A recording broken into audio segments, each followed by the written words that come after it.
I used to feel a lack of purpose in my life for a long time, and all throughout my school years I wasn't able to see a way out. My friends did really well in school, they actually listened in class and got good grades, but I lacked interest in everything, and my future was a complete mystery to me. I had no idea what I wanted to do, who I wanted to become, or what I wanted to achieve. This lack of purpose for me eventually led to a bunch of problems like anxiety, depression, and an overall feeling of being cast astray, as if I was lost at sea. That is until I read Outwitting the Devil by Napoleon Hill. Outwitting the Devil was written a year after the publication of Napoleon Hill's famous Think and Grow Rich book, which still actually stands as one of the best self-development books ever written. I remember the first time I picked up this book, it completely changed my life. Even today, it still sits comfortably in the top 5 books I've ever read, and it's always been something I go back to reading every now and again. Unlike Think and Grow Rich, Outwitting the Devil was considered too controversial for publication at the time by many people, including Napoleon Hill's wife, and it remained unpublished until 2011, long after Napoleon Hill's death. The book is mostly written as a Q&A between Napoleon Hill and the devil himself, who claims to influence 98% of the population. He claims to do this through 6 major fears: fear of poverty, fear of criticism, fear of ill health, fear of loss of love, fear of old age, and fear of death. I mean, ask yourself for a second, are any of these fears actually present in your life? Have any of these fears ever held you back from doing something which you know you should do? The devil claims this is from his doing.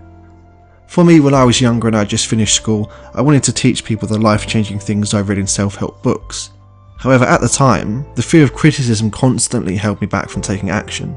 Actions I knew were in the direction of my goals and dreams. I was worried what people would think of me. After all, who would listen to the quiet, weird kid who just reads books and has no experience of the real world?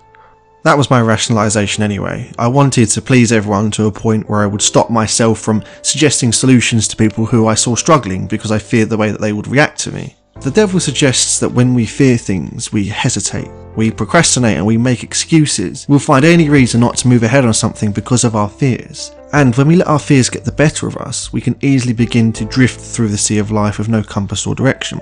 This is referred to in the book as the habit of drifting. Those who are stuck in the habit of drifting are referred to as drifters. Drifters allow themselves to be tossed around in life as a passenger, allowing external influences to dominate their minds and opinions. They actually lose the power to think and act independently, and almost become robotic. They go nowhere because they're not using their brains to think. Now, the devil claims to introduce people into the habit of drifting through various avenues. For example, early on in the book, the devil explains that the school system is built on the notion of creating drifters from an early age. Children are taught in schools not to use their minds, but rather to adopt the minds of others. Students are graded on the ability to memorise and regurgitate information, not on their ability to become free thinkers and unique problem solvers.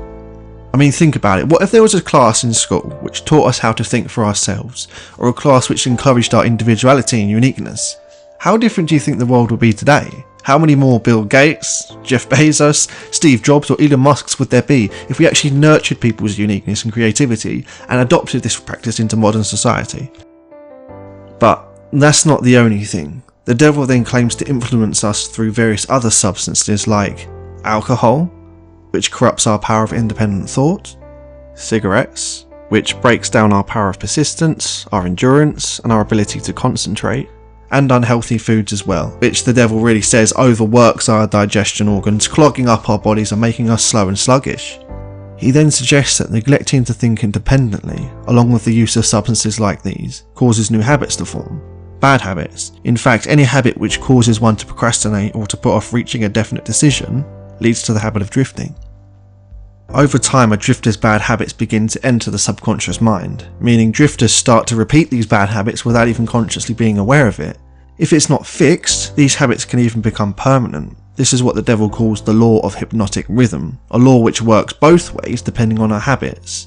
For example, if they're good, we're propelling towards our goals and dreams. However, if they're bad, we end up filled with regret on our deathbeds wondering where the hell the time went.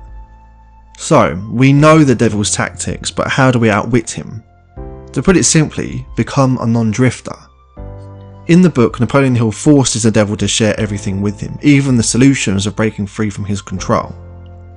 Now, the devil goes on to say, A non-drifter is described as someone who is always engaged in doing something definite, through some well-organised plan which is definite as well. Someone who never blames others for his or her mistakes. Someone who knows exactly what is wanted and is determined to get it, no matter how long it may take or what price must be paid. Someone whose mind is inspiration to all who come into contact with it, not a mind which has been influenced, a mind used for all purposes. How do you become a non-drifter? If you feel like a spectator in your life or you're just simply struggling with procrastination, there are 7 principles from the book which I found incredibly useful, which can be put into action straight away to help you stay on the track of a non-drifter, far away from the habit of drifting. 1. Definiteness of purpose. Choose a purpose, a big goal, a life mission, and move towards it relentlessly. When you do something with purpose, you do it with determination. When your activities have a purpose, you have an aim or intention in mind. 2. Mastery over self. Discipline equals freedom. Be sure to say yes to the things that serve you and have the will to say no to the things which don't. If you're driven by impulse and self-gratification all your life, you'll go nowhere, like a drifter. 3. Learning from adversity. Failures are just failures. We can either let them consume us, or we can use them as lessons for our next trials and tribulations. It's up to us. Every adversity, every failure, every heartache carries with it the seed of an equal or greater benefit. 4. Controlling environmental influences. Remember, you're the average of the 5 people you spend the most time with. Who you hang out with matters. The environment in which you work and live matters. Successful people surround themselves with other successful people. 5. Time.